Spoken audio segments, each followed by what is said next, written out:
And we are live. Welcome back, everybody. The Titan Masters Show. I am Harold Ruiz. I am Figuremaniashow. I'm Akira Jo. Akira Jo 9. Alan. Alan, it's me.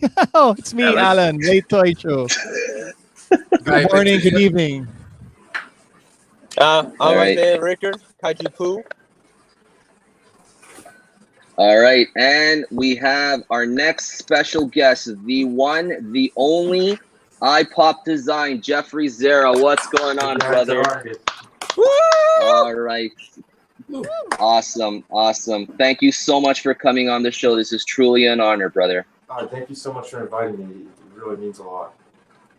Awesome, buddy. Yeah, like, man, there's so much to talk about, like, with you and your and your buildings and stuff, man. But how you feeling, dude? How you feeling? I'm feeling really good, actually. Yeah, I feel great. Yeah, it's everything is going really good here in Colorado. That's cool. So you're in Colorado. That's right. That's wicked. What's the weather right now over in Colorado? Today was pretty cool. It wasn't too bad. It was about 75, but oh man, yesterday must have been close to about 90, 95 degrees. Wow. Okay, cool. Yeah, cool. All right, so let's get into some of the stuff here. Okay, so taking a look at your account here. Okay, so your account is steadily growing, and I really like the design, the look of it. You know, I mean, you got 4,282 followers and things. How does that make you feel? I mean, your account growing and things constantly. Oh, it feels so good. You know, I'm only where I'm at because of all the great guys out there and great girls who are following me and supporting me. They're the ones who are really driving all the new designs that are coming out. That's cool, man. That's really cool. Yeah, I mean, like I'm a customer. Isaiah's a customer. Big time customer. Patrick and Patrick, Alan, and Akira, they want to be customers, yes, but not yet. Yeah, we're waiting for that discount code. I'm definitely going to look into every resource as far as opening up any international shipments. I thought I pretty much had it nailed, but the fact that you guys don't have buildings, it means that I'm definitely doing something wrong, you know? Yeah. Well, I mean, we're dealing with a pandemic still, you know what I mean? So that'll hinder some things. So, Sure. you know, so don't worry about that. Yeah. So let's continue on. Let's just take a look at some of your shots here. So, man, look at these buildings, man. They're so crisp and like so nicely detailed. So let's continue on. Let's just take a look at some of your shots. Thank you so much. Yeah. So look at that. Yeah, nice. How long does this? That's one of my favorite. How long does this take? That building just to print it takes close to about 20 hours. Wow. Whoa. And then after that, though, there's a little more detailing and paint and stuff that goes into it. Right. Mm-hmm. So how long does it take total, like finishing it up, from print to finishing? Oh, you know what? It's that particular building, no damage. It's so you know the paint job. It wouldn't take any longer than about 15-20 minutes to make sure that it's looking really good. Okay. But of course, and look at these. The 20 hours of print on top of that. All right. That is incredible right there. there. That just shows the amount of creativity, the amount of passion somebody has for something they do. Is this picture right here, man? This is just incredible. There's no words I can express. This looks real. Like, come on now. This setup is actually a 1/24 scale, so it's pretty big. Wow. So like this is good for like a background for Transformers, right? And also like for 1/6, right? Like just the background far behind. Absolutely, you could definitely use it as a background. It originally was designed for a 1/24 scale spinner Blade Runner car that went right in front of it. Right. But it's modeled more off of 1/24th scale model cars and just stuff like that. There's a lot of different different uses for it as well, though. Wow. And the lights are all built in, right? The lights are all built in. Oh, absolutely. This particular model, it's 3 different buildings, and it runs off of 3 different power supplies that I think all said and done, it has over about 150 LEDs actually in it. Wow. But this just looks real, like it's one of those things that you would actually see in one of those movie, those movies that use practicals. You know what I mean? Like in the background, it looks exactly like one of those. Like miniatures. Yeah, actually, exactly. Just about every sign was actually pulled from a true image off of the Blade Runner movie, the original 1982. With the exception of the arcade, that was just a little bit of flavor that I wanted to put into it. At the time, I bought a bunch of little arcade machines, and I was just looking for a way to kind of display them and make them look cool. Yeah, but it works. It definitely works, man. I mean, that's so awesome, dude. Yeah.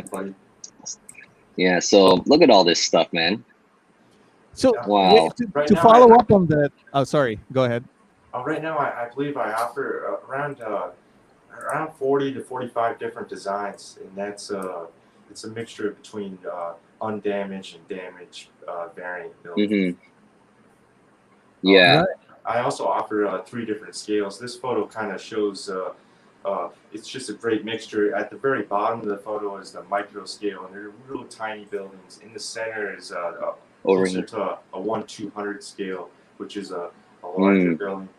And then towards the back is the more 1/450 scale buildings. Yeah. But I mean, you can see cool. even if you layer these buildings in the right way, under the right circumstances, scale can really be kind of diverse, and you can really mix up your scales and make it look really good. Yeah, totally. Yeah. I mean, like it's nice to have like different scales, because that way you can play around with like the force perspective. You know what I mean? So depending on the scale of the building, like you either play with the depth, making it far back, or bringing it really close. Like in tokusatsu movies, they use objects that are bigger towards the camera, and then they use smaller objects towards the back to give that illusion of depth. So absolutely, it really gives you a sense of force perspective too. It really will help with your depth of field, and yes, it really will enrich your photos, and which is kind of tricky. I mean, I get a lot of questions about scale, and scale can work in so many different ways. I think when you're talking about scale, the first thing you got to ask yourself is, if you're a collector and if it's actually going to go on a shelf, you probably want to stick more to one scale. But if you're using your these building props for photography, I really recommend a mixture of scale. Like you said, it will really give you a rich feel to your photos. Yeah, totally. Oh. Patrick, can you check the chat to see if it's working okay? All right. On YouTube. Yeah. I just the title and the thumbnail actually recently. Just make a refresh and it'll be all right. Oh, okay, cool. So Kaiju Carnage. Yep, there you go. Kaiju Carnage, what's going on, Jacob? Yeah, he's long-time supporter. Yeah, breaking all the rules of work. Yeah, yeah, cool, buddy. Good to have you, brother. Thank you. Thank you. So let's get into the interview, Jeffrey. Okay, so first question: what made you decide to start making building props? Well, just like you guys, I'm a big collector of really all pop culture, but Godzilla has really been in a really close part of my heart, and so I've always had a shelf dedicated to Godzilla, and I really always felt like something was missing from that shelf, and that's when I decided that I really need to produce buildings to give my Godzillas more of a sense of scale Right. shelves. You know, it was my brother who really encouraged me and pushed me to kind of open them up on the market. And he's the one who really convinced me that there was a demand for my buildings. Oh, there definitely is. Even now. Like, like these big companies, they've dropped the ball like on this sort of thing. You know what I mean? Like, because like so many people want buildings. So there's so many people. Like, there are companies out there that make buildings and stuff like that. These little props, but like they're not made with our figures in mind. You know what I mean? So like it's really tough to. Before like it was really tough to get anything. Like the only thing you could do is just make your own, you know what I mean? Unless like I'm not a skilled builder. Like I remember like I made a tutorial on like these styrofoam buildings, you know what I mean? I was like the first person to ever do it, you know what I mean? And then ever since my video, like a ton of people copied that and things, but that's neither here or there, but I did it first. but yeah, man, I think that a lot of toy manufacturers are really limited to where Bandai and McFarlane Toys and NECA, they already have they already have an idea of how much material they can work with. So if they only have a pound of plastic to work with, it's really hard to make your figure and still make all of your accessories after that. Oh, I see. Okay, so, I didn't think about. I never knew about that. Yeah. Okay. And also, they have to, they have to stay within a certain price range too. That Bandai knows that by adding more, they're gonna have to increase the price. And although Bandai doesn't have any trouble selling out anything that they really put out. So yeah. Okay. So what are some? Go ahead, Alan. Go ahead. Did you like try to buy the stuff that was available? Because I know that they make buildings specifically for Gundam figures, right? And I think Patrick also buys some buildings and some street stuff from the big manufacturers, right? I've been a pro model builder. I was actually started off as a pro model builder. So I built a lot of dioramas, railroad related, and okay. As I kind of looked through what was available for the railroad stuff at the time, you were really limited to this kind of 1950s, 1960s kind of old town look. Yeah, Showa stuff. Yeah, Showa look. Yeah. In fact, Lionel, train companies. All these train manufacturers, they're still kind of caught in this same loop where even if you wanted to buy something model railroad related for your photography, you're still going to be limited to this kind of this older architecture look, Yeah. And on top of that, it seemed like the market really only had N scale buildings available. And even their prices were just completely out of control for stuff that didn't even really have very much quality either, Yeah. Well, when you're the only game in town and stuff like that, you can pretty much dictate the price whatever you want, right? So that's what they were thinking. So, yeah. So what are some challenges you faced in the beginning, Jeffrey? Well, I really went full time into iPop really at the start of the pandemic. So everything has worked out, thank God. But at the time, I really questioned whether I started my business at the right time. It was a lot of uncertainty. But that was just one of many obstacles. Running a business, even still today, I still find that there's a new problem that always comes up, and finding a solution for it is the tricky part. Wow, that's amazing. Yeah. So how do you decide what kind of buildings to make, Jeffrey?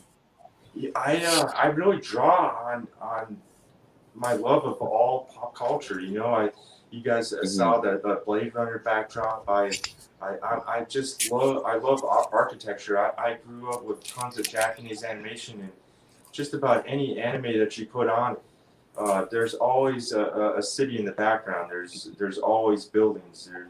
The buildings, the architecture are as much of a character in the programs and movies that we watch as the characters themselves. You know. Right. Yeah, totally. I mean, like the architecture has to fit the character, like Batman's Gotham City and Superman's Metropolis and stuff like it. Like if you have architecture that's Batman style architecture in Superman's Metropolis, it kind of feels out of place. You're absolutely right about that. Yeah. So Most definitely. Yeah, I agree with you. Yeah, your Art Deco design would not match well in a Superman universe. And I try my best to stay within those means too. I just barely touched on on other genres, but I really want to expand my brand into really suiting anybody's need for buildings, whether it be Nice. you know, Gundam, Power Rangers, you know, anything out there. Yeah. I've been itching to ask you if you could do Cybertron buildings. Because I got Transformers. Yes. I'm with you, absolutely. That would be so great. Oh man, Cybertron buildings! I cannot wait for Cybertron buildings. I can do that for sure. And I'm sure it'll be is it gonna be easier because they're like just geometric, like especially the G1 stuff, right? Yeah, absolutely. Sorry, before we get Hong Kong buildings. Before we get too far, Jeffrey, you mentioned before. I don't know if I caught that right. You're by profession you're a model maker. I was a pro model builder before I went into just completely architecture design with iPop. Every so often, if I have the time, I still do commission jobs on pro model or doing pro model builds for people. But yeah. Oh wow, that's cool. Wow, cool. So that was going to be my next question. Do you make anything else other than buildings? Yeah, most definitely. I have a few things here. Some stuff is going to be, it's so small, it's going to be kind of hard to see here, but we got little tiny tanks here. Oh man, I need those little tanks. I need those guys. Man, yeah. Let me tell you guys, I have them. I own his tanks and Humvees, and they are a game changer, boys. Let me tell you something. Yeah. It changes the my brother helps me out with designs from time to time, but this is a broken. Oh, that's beautiful. We need that. I need that. I definitely need that. Yeah. I need that for sure. We also do terrain pieces too. Whoa. Oh, that's cool. That's mine. Love that. Love that. Yeah. That's actually mine that he held up. That's mine. Yeah. Oh really? You gotta have streets for your cars, of course. Awesome. Yep. Yes. And then I've only used it a few times, but it's just actually a sheet of just resin. Resin, yeah. Oh, cool. Yeah, and you can sometimes you can get some nice underwater shots with that. Underwater scenes. Yeah, you can do that. Yeah. Yeah, I've seen you use that. That's cool, buddy. That's very, very cool. Yeah. So let's look at some of your shots that you've done. So I love this one. Oh, thank you. Yeah, that was a good one. Yeah, and you've got a smoke machine to for your smoke and things. Yeah. Yeah, I meant to show you guys that. Yeah. So this is nice. I love that lighthouse, dude. I've been wanting a lighthouse like this. Yeah, the lighthouse that was a fun one to do too. Yeah, that's really good, man. Yeah. And this is the one that that sheet of resin that you have, right? Yeah, absolutely. That's just this sheet of resin kind of aimed just at the right direction with one of my photography lights here, just to kind of just at the right angle. You're able to kind of hit it. Yes. Very nice. Yeah. Oh yeah, the edge This of the is thing is the best. this is the fog machine I use. That's crazy. I have that. Yeah, I have that. The micro fogger. That's what I use. Yeah. Nice. How, But yeah, how much is did that? you have to? Did you have to import that? Right? I can't find it locally. Yes. It's $240. 240. Okay. Like I imported mine Yeah. for $240. All right. It's not cheap. I Yeah. don't I'll send you a link to that. too much, but I think they may have just made the the Fogger 2 or 3, and it's a little bit cheaper. It doesn't have the remote device, so it's a little more affordable. Oh, okay. Because I have not. Is that number 2? This is number 2. Yeah, I bought the remote for it too. The remote actually helps quite a bit, where you can be on the other side of the room. Yes.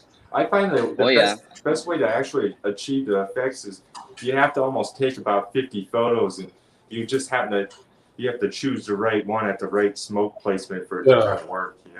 I know what you're saying. Yeah, because I shoot like a ton of photos. Like I'm like I have the remote with me, and then I'm like, and then that's what I'm doing with that constantly. So because before that I was using a vape, but my vape kaputted on me. So I'm happy that I purchased that. My lungs were starting to hurt a little bit. I'm like, you know what? I think I'll just spend the $250 and buy the box. Yeah, totally, yeah. So, alrighty, okay. Well, before we get into toy news, let's just go more into the interview portion here with you, Jeffrey. So what equipment do you have making buildings? Like I'm guessing. Like you, obviously these things are 3D printed. Do you have one machine or do you have several? Oh, I have a fleet of machines actually. Yeah. Oh, you do. Yeah, I have about 7 machines actually that are Wow. full time, 24 hours a day. Wow. Constantly pumping out product. Wow. Are you planning on getting more of those machines or? Yeah, you know what? I most definitely. I'm still having a hard time keeping up with demand, and thank goodness for that. I'm still to the point where we're selling out pretty fast. Yeah. I'm looking at your eBay store right now. Like. Yeah, we're pretty sold out. I try my hardest to restock at least once a week. But it's only myself actually producing, and that's following through with every part of the process from design to production to painting to boxing, shipping. All of it is done by me. So there's a processing time in it. Right. Are you planning on like shifting from to creating molds and then creating from them? Is that going to be faster or something, or you're just printing everything? I've worked in molds too. I mean, they both have ups and downs. You're making a mold. You're only going to get so much product out of it before you have to remake a mold, which is pretty intense. And then sometimes the quality of your product isn't quite as controlled as a 3D printer. Right. Oh, I see. Okay.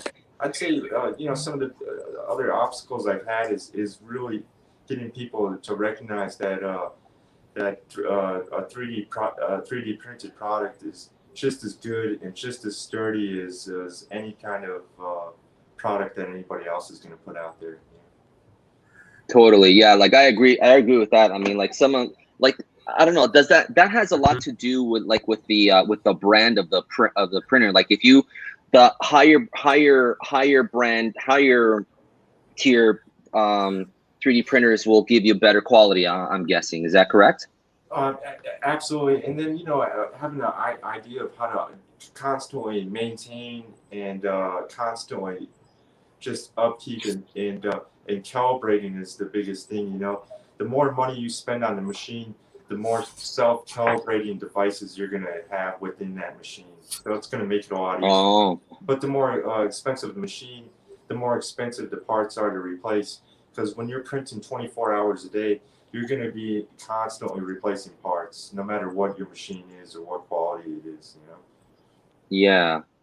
Now, if somebody wanted to get into like I thought about getting a 3D printer myself before, you know what I mean? Because like before you came along, I was like, man, there's nobody making this stuff, you know what I mean? So I was thinking of getting my own, but then like it looks like there's like a big learning curve, like, you know, like the programming and stuff. Is that correct? Like is that hard to do in the beginning, or is that pretty easy, like once you know what to do? Yeah, I think that you're gonna have to be kind of a jack of all trades if you want to be able to produce a building.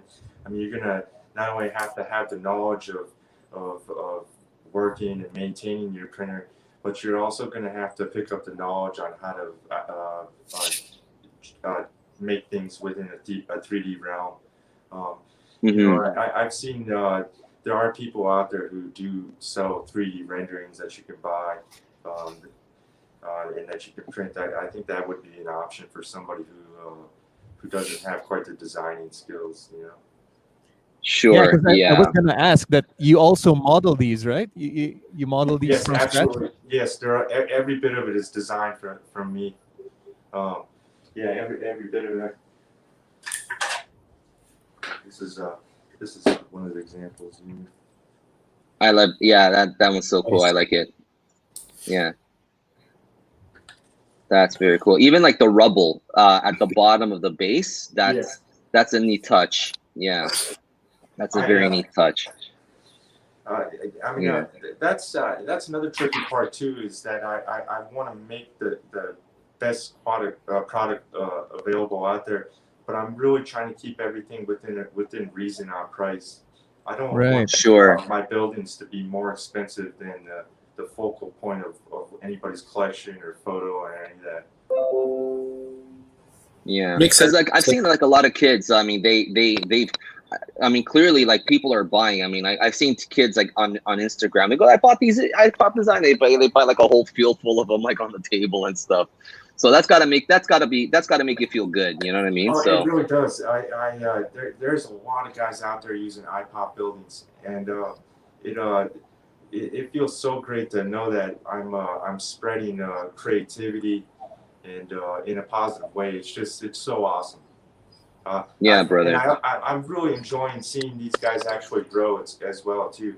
That look at some of these guys' accounts at their very first photos compared to where they're at now. It is just night and day, and they're only going up as well too.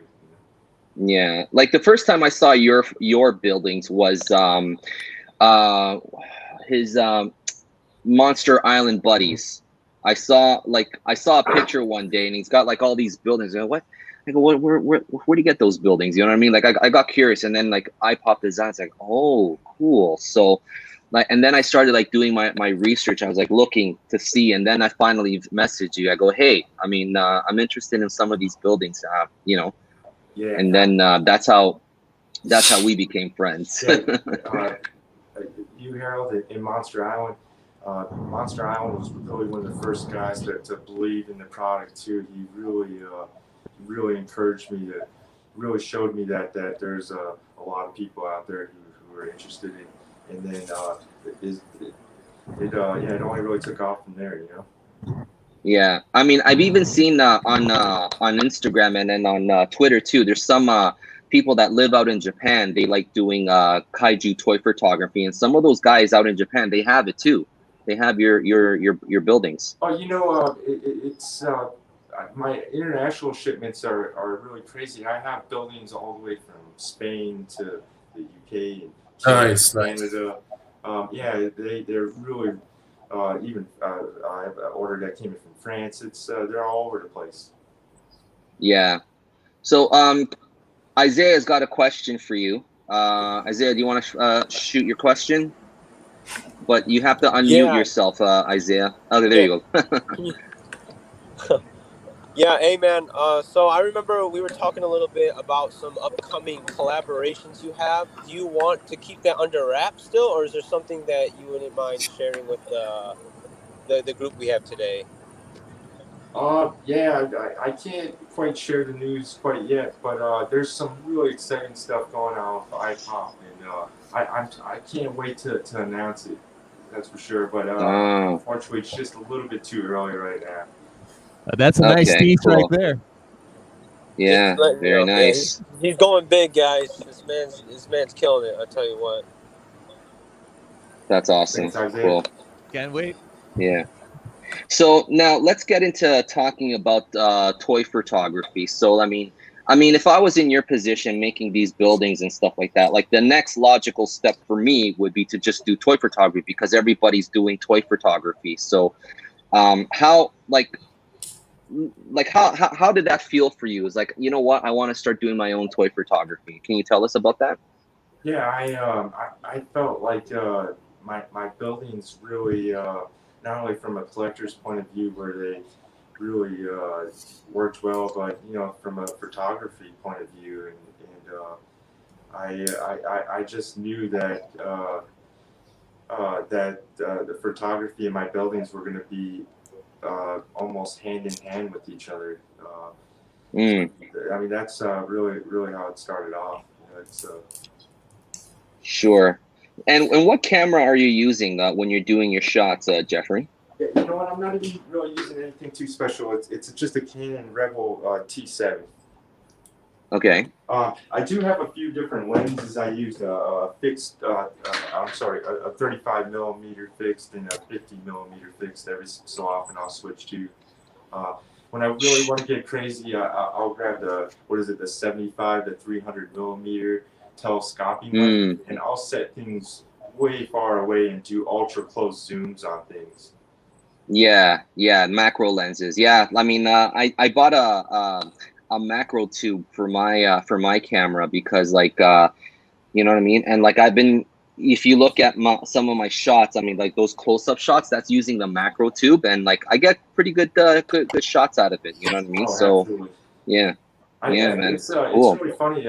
Sometimes just the best photography actually just happens on accident. It's some of my shots. If you were to even ask me to recreate exactly the way that I shot it, I don't know if I'd even be able to do it, just because there's so many different elements as far as lighting and smoke and even just ambient light can really play such a big role in your photography.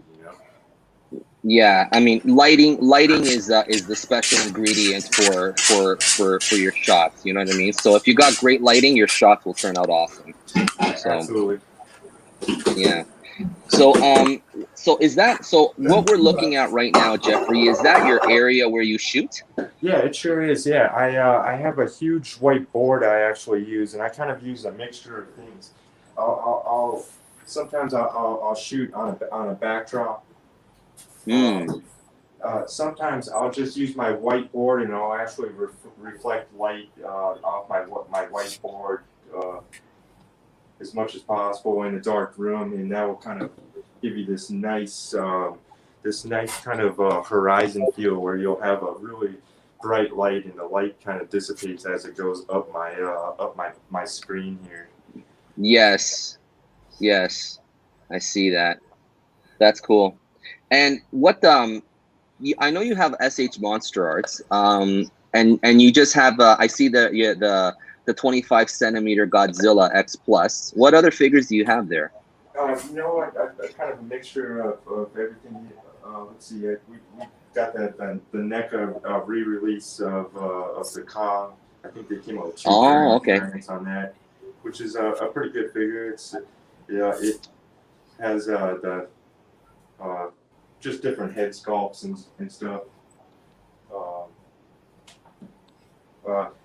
Some of the art spirits, Godzillas. These were really good. They're really small, 3.5-inch figures. They're really detailed. They look awesome. That's cool. I mean, I really love it all. I even love a lot of people. I'll get comments like, why would you ever use a vinyl Bandai figure? But I love these vinyl Bandai figures. These are what I grew up with. This is kind of what inspired the buildings to begin with for me as a kid, playing with this toy with blocks. Yeah, I totally get it, man. I totally get it. Yeah. So So what do you find challenging when you're doing a shot? Like, what techniques are you looking to try? You know, like I said, the microfogger is really a blessing, but the thing can be extremely hard to work with. It can either, so I find this to be one of the more difficult parts of the shots. And then actually positioning lighting where I'm not getting forecasting shadows on other things and making sure that my backdrop actually remains lit too is another kind of tricky part of it. Yeah. But as far as new things, I'm constantly evolving in my building designs, and I want to keep just pushing the envelope with innovation with my buildings, and I want to continue to make props just to make photography a lot easier for people. Yeah, that's cool, buddy. Yes. Yeah, I mean, with the microfogger, I mean, like it's tough because like you're dealing with real smoke, and smoke, there's no controlling. Smoke will do whatever it wants to do, you know. So, like I have to, like in my room, like when I'm doing, every time I'm using the microfogger, I have to turn off the AC and I have to turn off the fan because like as soon as I shoot the smoke, it goes up. I was like, no, I don't want it to go up. I wanted to keep it there. You know what I mean? So like one of the things I tried doing is I tried making like this little box, you know, using what's it called? Those acrylic sheets. Okay. You know what I mean? So then like my figure's in there. So like when I shoot the smoke in there, like there's nowhere for the smoke to go, so that the smoke stays in that area where I want it. You know what I mean? So I've made that recently. I mean, that's something that you could try doing. I'll definitely give that a try. But you're right, especially when it's a summer day and you got to turn off your fan and turn off your AC, it can get really hot really quick. You're just looking to get the shot done, you know? Yeah, totally. Actually, cool. If you thinking of making like a, what do you call it, like the forks to stay on the bottom, it's probably not the best to use those kind of fork. I think the best one you would probably use is like, something like humidifier or something, you know what I mean? Okay. Because that fork is a little bit more thicker and it stays on the bottom. Right. Like even probably even like dry ice too, right? Sure. Yeah, something like dry ice as well. Yeah. Okay, that's cool. Yeah, I know in Taiwan. I mean, I can get dry ice easily and stuff. I just haven't had the time. You know, I just haven't thought of doing. Oh, thank you for that, Akira. Yeah, I'm gonna try dry ice next time. Cool. I got all right, these, Jeffrey. So have you guys seen the cheap USB misters like for your face? It's supposed to moisturize your face, but I found it to be a good alternative. Yeah, I don't know, but it's a good fogger because again, I've seen the fog and I had like a mist maker for like the ponds, right? For ponds in your house, and those really create big billowing smoke, which really makes your scene really small. But these produce like smaller mists, which I think works better in the scale. And these are like $1, so you can buy a bunch of these. Maybe I'll give that a try too. Yeah, sure. Yeah. That's cool. I could have bought 250 of those. 250 of those. Wow, that's cool, buddy. So now Jeffrey, when you're doing toy photography, what's your favorite part of your setup? Like what's like everyone when they're doing a process, everybody's got a favorite part. For me, I like doing the lighting. What's your favorite part? You know what? My favorite part is when you just have that perfect setup and you're looking right through your lens and you just know that there's just something kind of magic about that shot, and it's a feeling that doesn't come up too often, but for me at least. But every so often, I just love that feeling of really capturing image that I have in my mind and being able to translate that into for photography is just the best part, you know. Yeah, Cool. Now I got to apologize on hand. I didn't realize the chat was off, so sorry about that, guys. Yes, in the chat section. So yeah, apologies. Yeah, definitely. Apparently, Sorry. Titan Masters is a kid show, so keep the cussing to a minimum, Jeff. Will do. Alrighty, cool. So Jeffrey, of the figures that you have, do you have a favorite? Do you have a favorite figure for shooting? It's got to be the 2019 X Plus. I really love the figure. It's so detailed. It really pushed me to make larger buildings too. So and I feel like, you know, even though it is a fixed pose figure, I just the amount of different angles that you can get with it is just amazing. You know, it's such a great figure. Yeah. I must So say, Perry you Chua, those go ahead. dials are pretty fantastic, Jeffrey. Really great. Perry Chua out of the Philippines. Yeah. Thank you, Perry. What were you saying, Isaiah? I was gonna say with that X Plus that he shoots with, I don't know if you guys noticed, but some of the angles he gets some pretty good like Godzilla perspective, like behind the headshots, and then it has him towering over like the little cities. Obviously, he's 3D printing himself with the vehicles as Mm-hmm. well. It's just crazy, like Yeah. the creativity this man has. Thanks, Isaiah. Yeah, buddy. Yeah. So Mike Monsters, he's in the house. What's going on, Mike? So Jeffrey is fantastic. We're lucky to have him and his work in the community. That's awesome. Thanks, buddy. Yeah. Speaking of Pearchu is one of the admins in the Philippines, the Philippine Toy Photography Club, and a lot of us are really looking for buildings for our photography too. So yeah, we're looking forward to to seeing more of your stocks, especially for Yes, true. Malaysia as well. a lot of Transformer photographers and 112 photographers. Pearchu is a Superman fan, so Metropolis buildings, I'm sure he'd be stoked to buy from you when you have those Yeah. available. It sounds Yeah. great. So Jordan Sabo, good morning, buddy. Yeah. Actually, I just want to give a shout out to our friend Tyler J. Dufak. He's in ER at the moment watching our show, so I appreciate that, buddy, and get well soon. Oh yeah, buddy. Get well, buddy. He loves your Get well work, by the soon, way, man. Jeffrey. Yeah, that's cool. Thanks, good. Yeah, and also I want to give a special shout out to Mike Monsters. He's a great toy photographer. I want to get him on the show eventually. His art style is really beautiful and things. So Mike, good to have you here, buddy. Yeah, he does some really great stuff with lighting. Yes, yeah. So and he says get well. Oh, thank you. Cool, buddy. All right, so moving on here. So yeah, I mean, getting back to the figures. I mean, I love that X Plus. I mean, I have the Rick, and sometimes like I use my buddy's stamp. You have the standard. I mean, like I stayed away from X Plus for a long time, and then finally like I hopped on board. But my first X Plus was the gigantic Godzilla 89, which is this guy right here. Yeah, beautiful. And yeah, beautiful figure. But I was like, man, I mean, yeah. So now I have like a bunch. I have a few X Pluses and things. I love doing it every time, because they're nice and big. They're bigger than the SH Monstrous, so you can get like those really nice angles and stuff like that. You know what I mean? Because they're bigger figures and stuff. So and you can see like you can see the detail. You can appreciate the detail better. So yeah.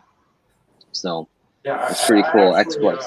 I like the fixed pose. I sometimes some of the gaps can be unpleasant. And it is nice to have a really well-rounded figure, Yeah. So thank you, dudes. Couldn't do this without your help. Yeah, brother. Anytime. And Perry Chua. So Alan, yes, we need your stuff here in the Philippines. Thank you for sharing your talent skills with us. Cool. That's awesome. And Manjila, Super Titans. What's going on, brother? Thank you for coming today. Yeah. So yeah. So Jeffrey, do you have a Grail figure? Like out of all the figures that you have, what do you have a Grail figure? it's not really even related too much to Godzilla, but I really wanted to get the McFarlane Kickstarter Spawn figures, and I just missed out on it. Wow. I didn't realize that he was Oh, having it. And when I look back now, I sure do wish I would have got all three of those figures. yeah, yeah, They're not yeah. I planning mean, to release those in mainstream. Say again. They don't plan to release the Kickstarter figure in the mainstream. They don't. McFarlane, I think he did. It was just a rendition of his original Spawn that came out, and I think he meant to keep those just exclusive for that Kickstarter that he had. I don't know. I think Yeah. he's announced that this is the year of Spawn, right? So I think he's gonna release more Yeah. more Spawn Yeah. figures. So what's up, Loco? What's up, brother? Yeah. And Akira Nandos. X Plus has been on my mind, but my wallet doesn't have the budget. Yeah, I mean, it's tough. X Plus, I mean, they're beautiful figures, but you know what I mean. Like for some people, the price range is killer. But you're paying you're getting what you're paying for. You know what I mean? I mean, those are museum pieces. You know what I mean? And you're not going to get X Plus, a better. A more accurate looking Godzilla anywhere else. It's X Plus. That's so true. So. And then really staying on top of pre-orders, because there's just nothing worse than paying that real expensive out of print price or scalper price. That if you really try to pay attention to what's coming out, you can at least get it at the retail value. Because I have a hard time paying anything more than what it should go for retail. Oh yeah, I mean, like if you have to jump. Like if you really want it and you want it, you have to jump on those pre-orders, because if not, and those aftermarket prices are ridiculous. You know what I mean? So that's why it's just better to jump on like if you want it, just jump on the pre-order. You know what I mean? Like thankfully I jumped on the pre-order for that giant 89 and that giant 2019, because man, who knows? I mean, those things they skyrocket in price, So Studio D, iPop Designs is my favorite person in the community right now. Just loads of his projects. Thank you. Yeah. Thank you so cool, much. buddy. Yeah, thank you Cool. so much. I really appreciate all the support. Yeah. So Akira says Godzilla is awesome, but I prefer to do more Gundam photos. Yeah. Yeah, I mean, you can pull it off with your stuff still, Gundam. Yeah, Speaking of Gundam, Jordan Vogue Roberts, he's going to be making a Gundam movie. I'm excited for that. I can't wait. Yeah, totally. So, Starring all right. So, Brad Pitt. starting Brad Pitt. Uh-oh. Oh man. Oh, And Morgan Freeman, right? I don't know. No. Morgan Freeman Brad and Pitt. Brad Pitt. Yeah. Morgan, is that true?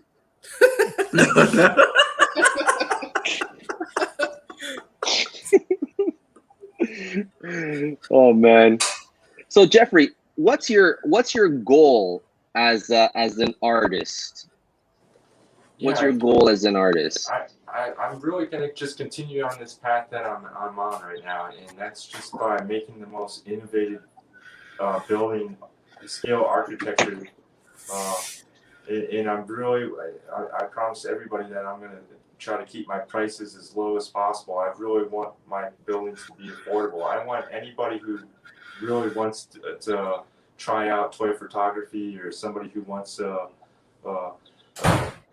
building to give their Godzilla a little more scale, that they have a place to come to, and that's the road I'm gonna stay on.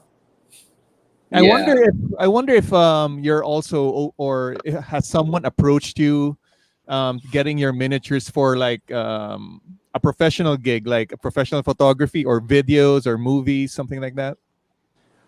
Yeah. I've had a few professional photographers use my stuff. Most definitely.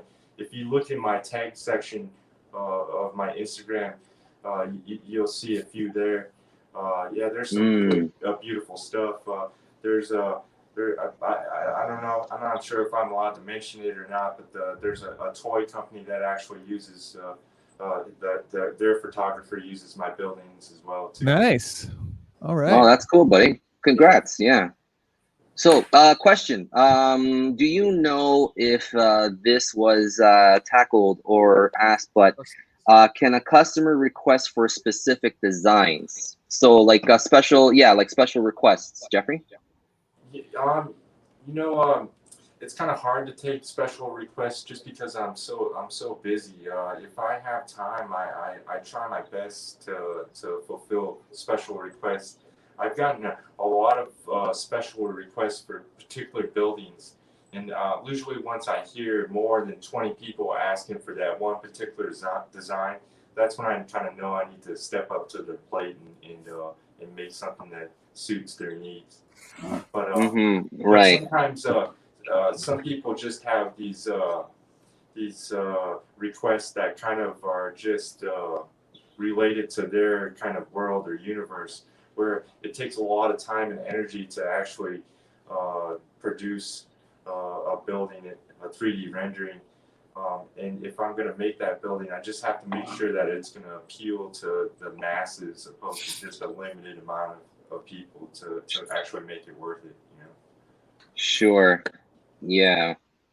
I understand. Like, do you get a lot of requests for Cybertron buildings? Because like I was gonna ask you, hey, are you gonna ever make Cybertron buildings? Because but have you gotten those requests? There are 5 people here right now requesting for Cybertron buildings. Yeah, I've definitely gotten some requests for Cybertron. I've gotten a lot of requests for Gundam just to be a little bit bigger. You know, we're at that 1/200 scale, and I believe that most Gundam figure Bandai model kits are more to the 1/144 scale. So you can definitely use my buildings for Gundam as background, but right now I think you'd still have a hard time putting your Gundam right next to my building and it kind of looking right, you know? Sure. Yeah. Cool, brother. Cool. All right, guys. So let's get into other topics. Let's talk about the toy news. So this guy here. And speaking of this guy, it just came out on worldwide on Netflix, and my wife and I have been binge watching it. I mean, I'm on episode 10, so So I'm almost done. So guys, how are you liking this series so far? Who wants to go first? Like the first 15 minutes? Yeah. Okay, so let's go to Akira because I know he's got things to say about it. It's a slow burn. If you watch it and you think you don't treat it as a Godzilla series, it's probably all right. But if you're expecting to see Godzilla, I mean, I'm on episode 5 and there's no Godzilla yet. Not I until fell asleep 7. a couple of times, you know what I mean? Not until It's called 7. Singular Point for a reason. He pops up like once. Yeah. A singular point, just one singular point. Yeah. One singular moment. Yeah. But I think go ahead.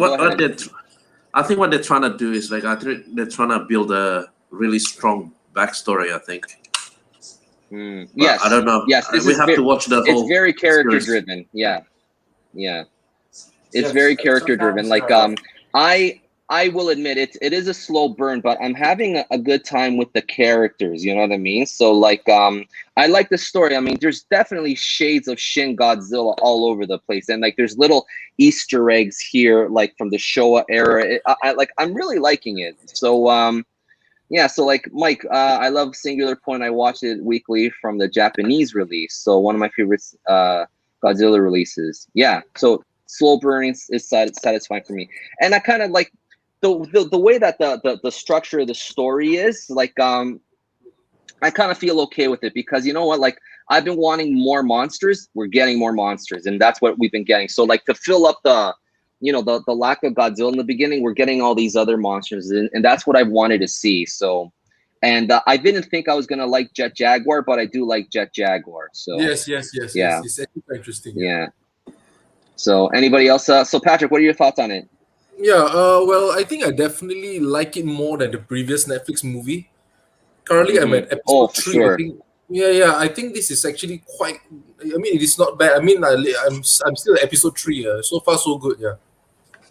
Yeah, cool. Alan, what about you? I just started it and I'm watching it for the show. But Oh, okay. yeah, I remember why I'm not a huge anime fan. This one really loves their talking. Talking about Yeah. so. Yeah. But I'm gonna You watch know it. what? Yeah. I mean, I like it, but like there are certain instances where it just like makes my eyes roll. It's like, oh, come on. Like the texting between the guy and the girl, and all you see is just the text, and like the text is just going down.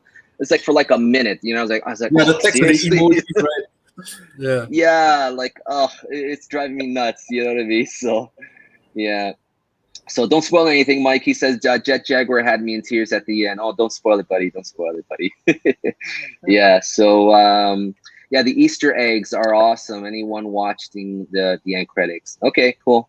So yeah. So Jeffrey, what are you? Have you started watching the series? Yeah, I haven't had a chance, but I'm sure I'm gonna like it. I find something to enjoy, no matter what it is. When it comes to Godzilla, I find something to like about it. Yeah. Cool. Yeah, so let's take a look at this figure. I mean, this figure looks incredible.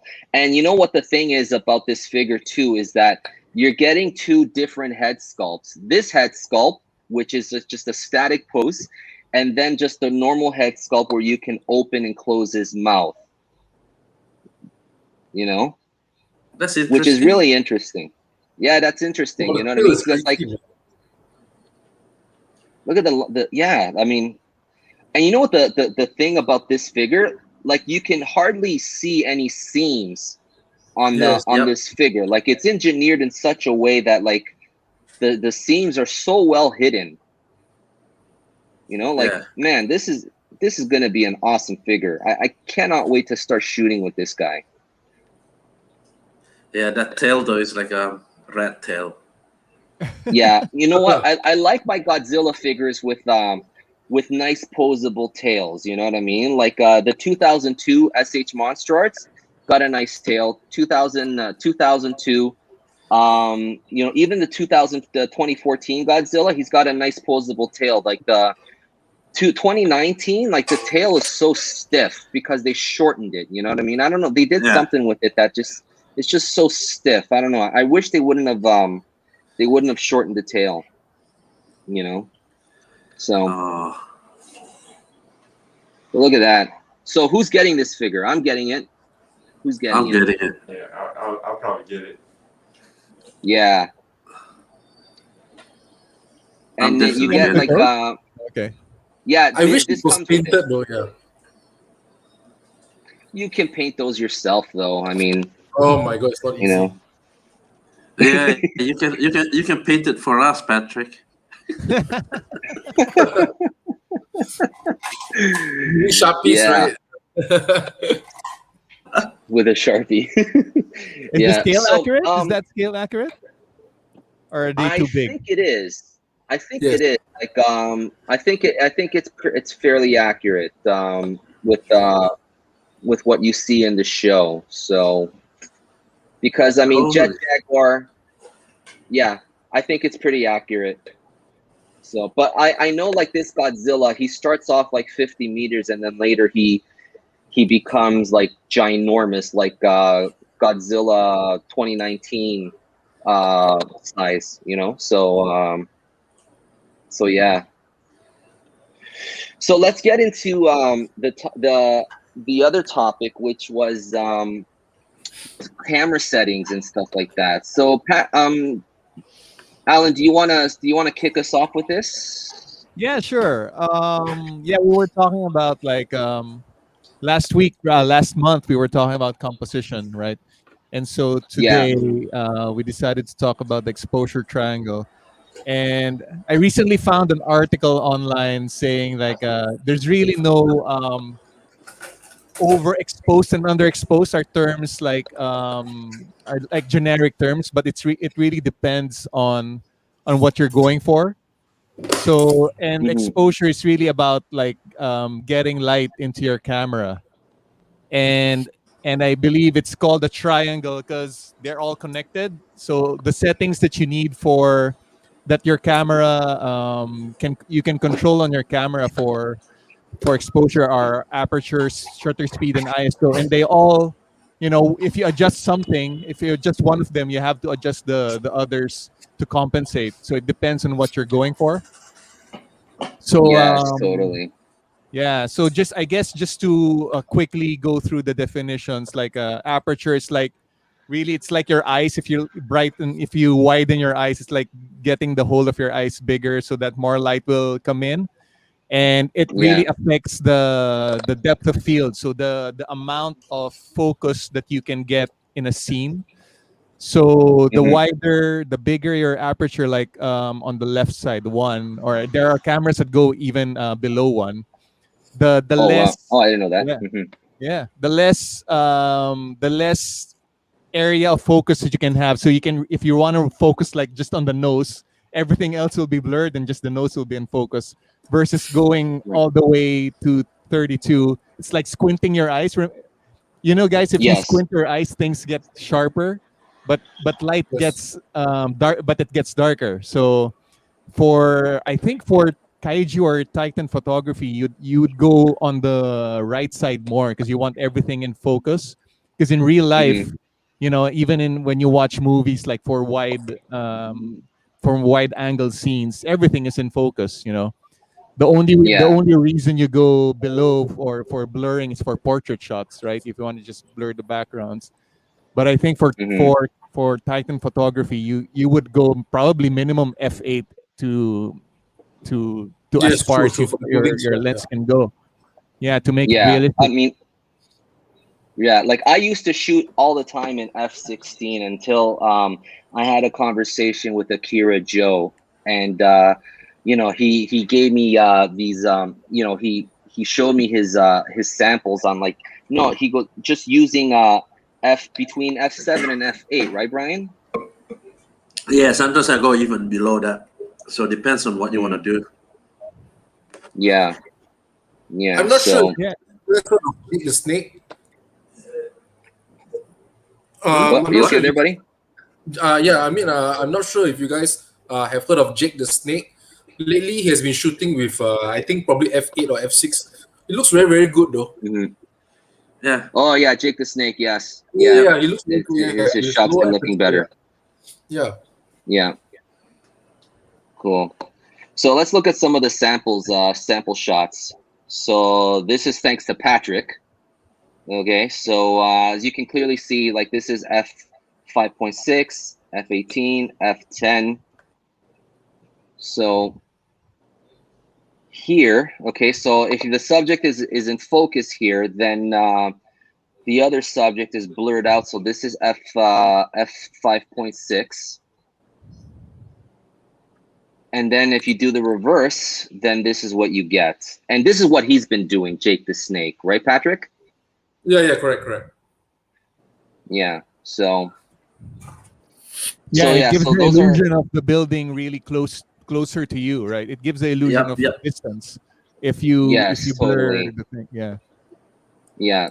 So that's how that so if you know how to play with the aperture, that's one way how to play with I'm blanking out the force perspective, you Right. know? Yeah, yeah, yeah. So yeah, so like playing with the aperture and then like the also the setups and stuff like that. That's what will give the illusion of a good force perspective, such as this one. Okay, so here again. So this is f10. So now, as you can tell, that Godzilla's is there's he's not as soft, but he's still kind Right. of soft. Mhm. Yeah, and then here, I mean here almost everything is almost in focused and stuff. So here, now Godzilla is much more in focus. So I mean, for when you have two subjects like this, you kind of want you want to have a higher f stop to highlight the other figure too, because like if you have two figures and they're squaring off with each other and things, this is not what you would want, right? So it really depends on the kind of shot that you would want to play with the aperture with. So you know, like if you have like a background that let's say you're shooting you know, let's say like if you don't want the imperfections of your background to come out, Right. then you would want to use this aperture here. But if you're having two figures squaring off with each other like this is not the right aperture that you would want. You would want to have the highest f-stop possible, so that because they're squaring off with each other, so you would want them both to be, you know, both to be highlighted. Does that make sense? Yeah. Yes. And I want to point out Yeah. that when you adjust the aperture, like when Patrick is doing that, it gets darker. So you have to compensate somewhere else by either Yes. getting more light or slowing down your shutter to allow more light in. So it's not just about like dialing the right aperture and then you're done. You have to bring it back to the Yes, typical correct. exposure Right. that you're going for. Yes, exactly. And that's a good point. What you said about you know, getting the right aperture blurring, because the high aperture lenses tend to be more expensive, right? The lenses Yeah. that go below 3 tend to be more expensive, especially prime lenses. So Yeah. I don't know about you guys, but when I first got a prime lens, I always wanted it to be at the lowest, you know, at the biggest aperture, like 1.8, even if it sacrificed the picture, because I was thinking this is an expensive lens. I should open it up, you know, all the time instead of focusing Yeah. on the actual picture if it works for the picture. So now, you know, I'm not too hung up on, oh, this is a 1.8 lens. I should always have it up on 1.8, but it doesn't work in a lot of cases. Yeah. Now, I have a question for everybody here. When you're looking at the exposure triangle, for the ISO, what ISO are you guys normally using? Because 100. I'm no. So Akira, you're using 50? Yeah, I'm always on the 50. Wow. Unless Okay. unless I needed to do something like range shots or something that requires You can go to faster 50. shutter. Sorry? You can go down to 50. I can go down to 50, yeah. So it depends on your camera. Oh. Some camera can It only go down depends on to the camera. My 200. camera can't do that. Yeah. Yeah, Yeah. same. Yeah. Yeah, I'm using So- Sony Oh, A7. shut up, you. Yeah. Sony. Yeah, mine is So on it's 50. But it's not with you though, right? So It's not with me, so no. Yeah. So this is the best information for shooting kaijus I've ever heard. Thank you guys. You're welcome, brother. You're welcome. You're welcome. Yeah. Get well soon, yeah? Yeah, buddy. Yeah. Get well soon. Yeah. So yeah. So Perry Chua says to bright scene, lower aperture meaning higher number means adjusting the lower down of your shutter speed. That's right. Yeah. Yeah, so So- they're all interrelated. Yeah. Yeah. So ISO. So 50 to 200 to maintain a clean image. This is specifically important for DX cameras since at 400 up, they tend to have a slightly noise. Yes, that's right. So they have let me go back to that graph. Hold on a second. Let me. Oh, there it is. Okay, so here at the bottom, so here's ISO 50 all the way to ISO 25,000. So you can clearly see like, you know, you would, now why would anybody use ISO to this ISO? Why would anybody use that? Rain. If you want to do something like for me, I've gone up to 12,800. And that's because I Okay. needed to do the rain. if you want to I make needed it to look capture. like a video, you know, video shot or found footage kind of thing, maybe. I don't know. Yeah, The like low light. Oh, because my setup is very dark, so I needed Yeah. very fast shutter to Yeah, capture the rain or the snow. Right. You know what I mean? Yeah, So that's I was how I wondering about that. compensated with that. The ISO. yeah. I've been trying to, like, I try to do that before, like with the range shot. Iya, Yeah. saya tiap kali coba selalu tidak bisa. Is that Who is that? okay? Is that the sixth Titan Master? My dad on the phone too. Oh, your dad. Okay, that's okay. Give him a pass. Okay. So yeah, like I've been wondering about that because like I tried doing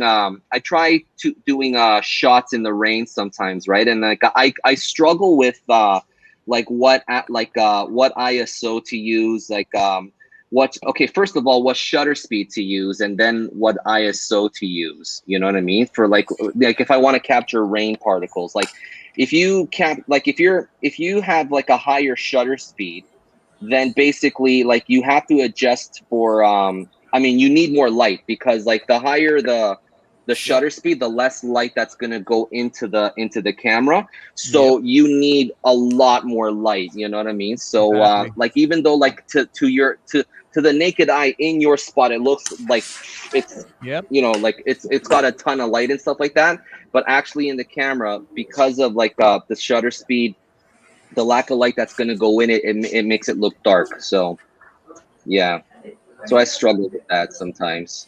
So hi sweetie. Okay, my dogs are here and things, so sorry about that, guys. No worries. Yeah.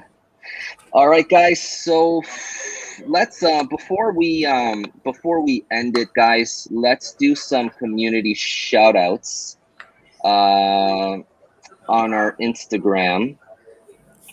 So let me just do this here quickly. Okay, so God, who did this one, guys? Who did this Who one? could it be? I don't know this guy. I think he's a newbie. Yeah, clearly a newbie. Yeah. So this is Jake the Snakes.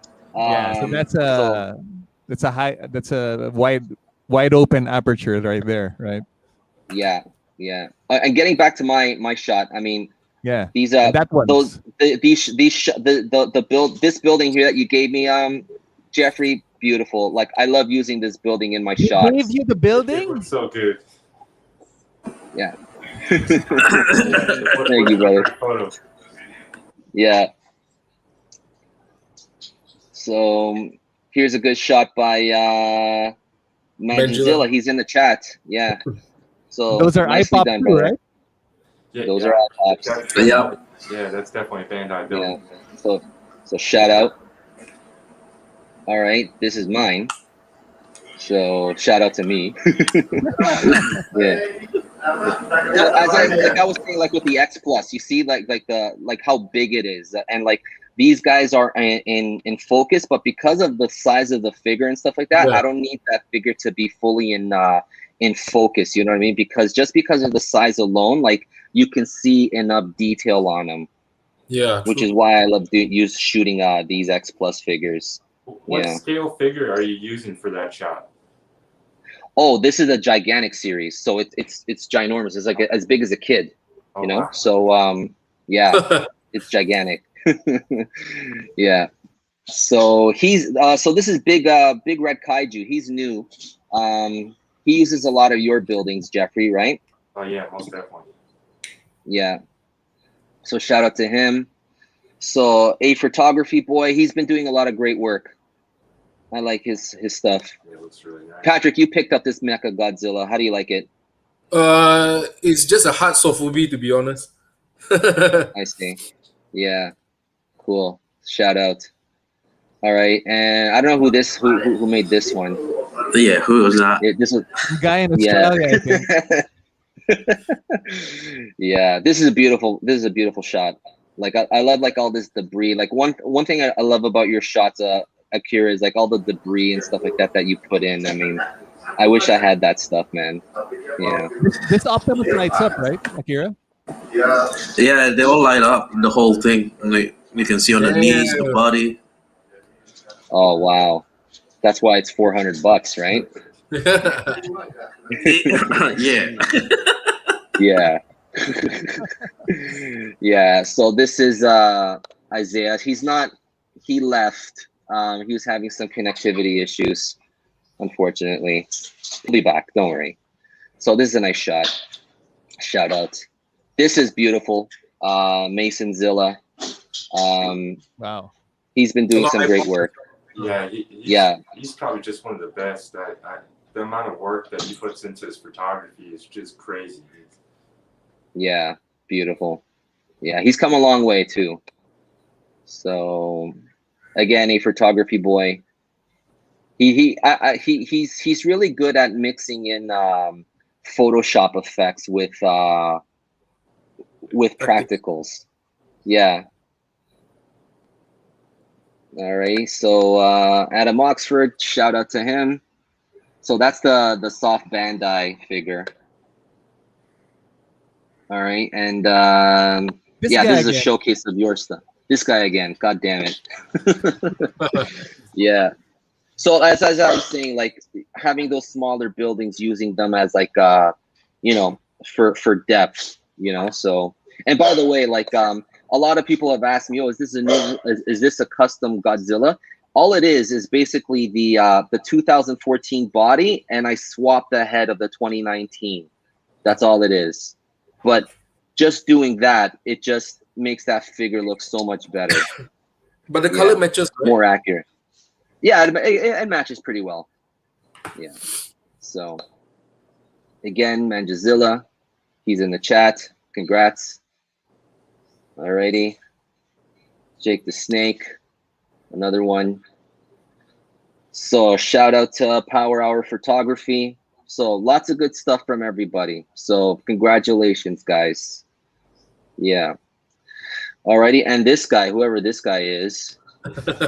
Oh wait, that's you, Patrick.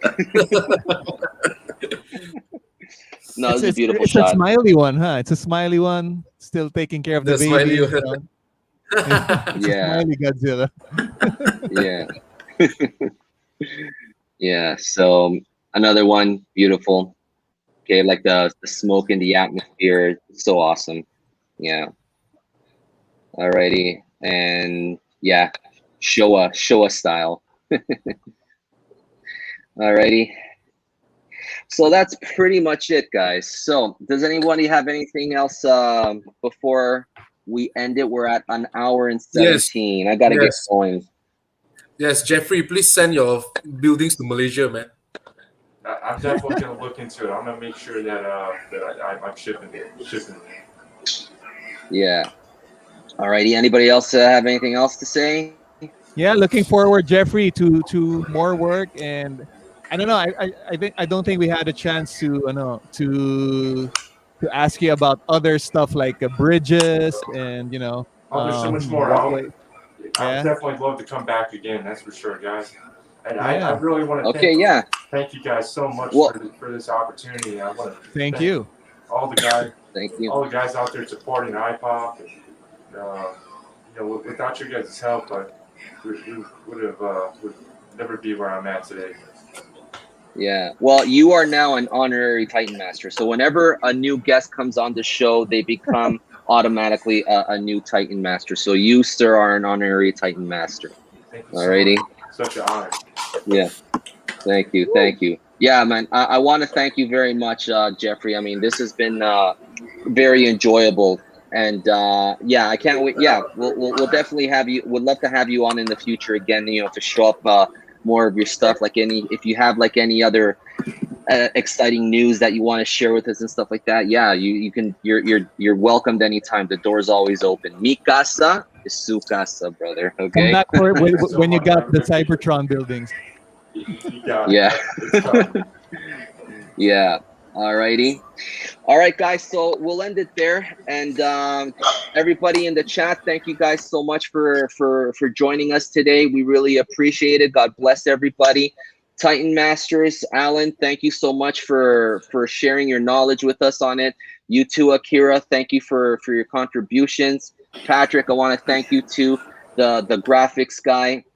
All right, and unfortunately, we lost Isaiah. He's in the middle of moving, guys, so it's pretty difficult for him. So in the next episode, he will hopefully he'll be more established where we can see him and things. Okay, and I have a new and we have another guest lined up for next episode, which will happen in July 31st, I believe.